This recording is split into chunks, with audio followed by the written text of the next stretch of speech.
नमस्कार। आज हम एक बहुत ही अहम विषय पर बात करने वाले हैं, शहीद भगत सिंह और उनका वो मशहूर लेख मैं नास्तिक क्यों हूँ। जी।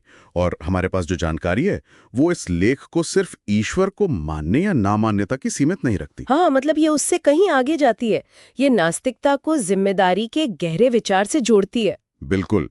और यहाँ समझने वाली बात यह है कि ये जो नजरिया है वो भगत सिंह की नास्तिकता को सिर्फ एक धार्मिक स्टैंड की तरह नहीं देखता। तो फिर कैसे देखता है? इसे वो देखता है एक फैसले की तरह, व्यक्तिगत और सामाजिक दोनों तरह के बदलाव की जिम्मेदारी उठाने का फैसला। अच्छा, हाँ, और ये सवाल भी उठता है कि भाई क्या किसी अनदेखी ताकत, किसी ईश्वर पर भरोसा कर लेना ज्यादा आसान है, बजाय इसके कि आप खुद खड़े हों और कहें कि नहीं, बदलाव हम लाएंगे। सही बात है। सामग्री तो यही इशारा करती है कि भगत सिंह ने जानबूझकर वो दूसरा ज्यादा मुश्किल रास्ता चुना था। हाँ, उन्होंने चुना।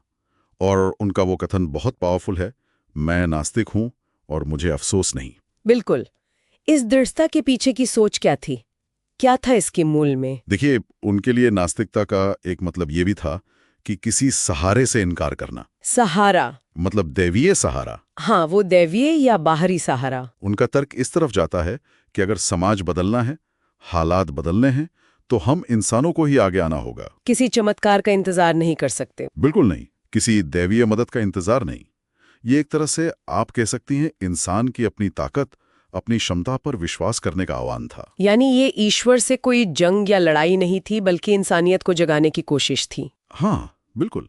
जानकारी यही बताती है कि वो समाज को झकझोर रहे थे कि भाई ऊपर वाले के भरोसे हाथ पर हाथ धरकर मत बैठो। खुद सोचो, सवाल करो, संघर्ष करो। ये कहना कि हमें ही उठना पड़ेगा, इसमें वो जिम्मेदारी वाली बात बहुत गहरी है।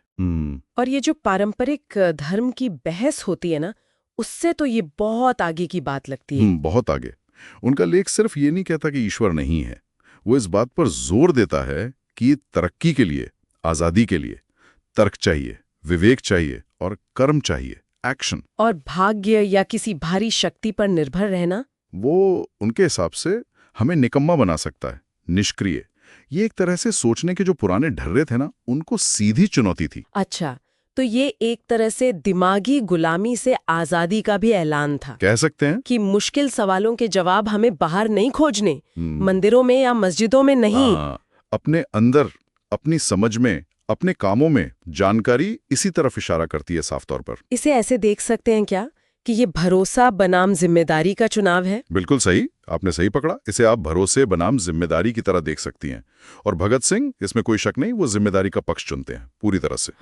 और ये सिर्फ कोई इंटेलेक्चुअल बहस नहीं थी, कोई किताबी बात नहीं। ये जीने मरने का सवाल था, एक अस्तित्व का चुनाव था कि क्या हम मदद के लिए बाहर देखें या अपनी अंदर की ताकत और अपने तर्क पर भरोसा करें। और उनका मानना था कि असली इनकलाब के लिए ये दूसरी सोच जरूरी है। हाँ, बेहद जरूरी। ये बात वाकई सोचने पर मजबूर करती है, क्योंकि जिम्मेदारी वाला रास्ता चुनना, जैसा लेख से भी लगता है, यकीनन आसान नहीं है। बिल्कुल नहीं। इसमें तो अकेले खड़े होने का साहस चाहिए, हिम्मत चाहिए, खासकर तब जब आपके आसपास ज्यादातर लोग एक बनी बनाई लीक पर चल रहे हों, स्थापित मान्यताओं के साथ। निश्चित रूप से, बिना किसी अनदेखे सहारे के, सिर्फ अपने विवेक, अपने तर्क के बल पर खड़े होना, इसके लिए बहुत हिम्मत चाहिए, बौद्धिक भी और नैतिक भी। हाँ, ये सिर्फ नकारना नहीं है, ये एक तरह का पॉजिटिव अफर्मेशन है, इंसान के सोचने की ताकत का और दुनिया को बदलने की उसकी क्षमता का। तो इस पूरी बातचीत से जो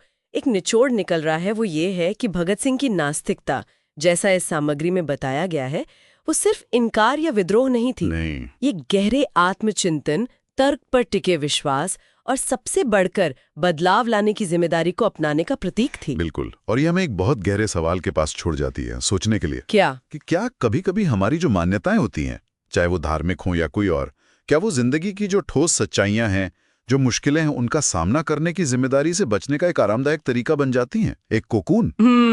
ये बड़ा सवाल है। और जैसा कि अंत में इशारा भी है कि इनकलाब का नारा लगाना शायद आसान हो। हाँ, नारा लगाना आसान है, पर इसे सच में जीना, अपने तर्क और विवेक के साथ मजबूती से खड़े होना, हाँ, उसके लिए जो हिम्मत और जो कमिटमेंट चाहिए, क्या हम सब उसके लिए तैयार हैं? ये सवाल यकीनन हम सबको सोचना चाहिए।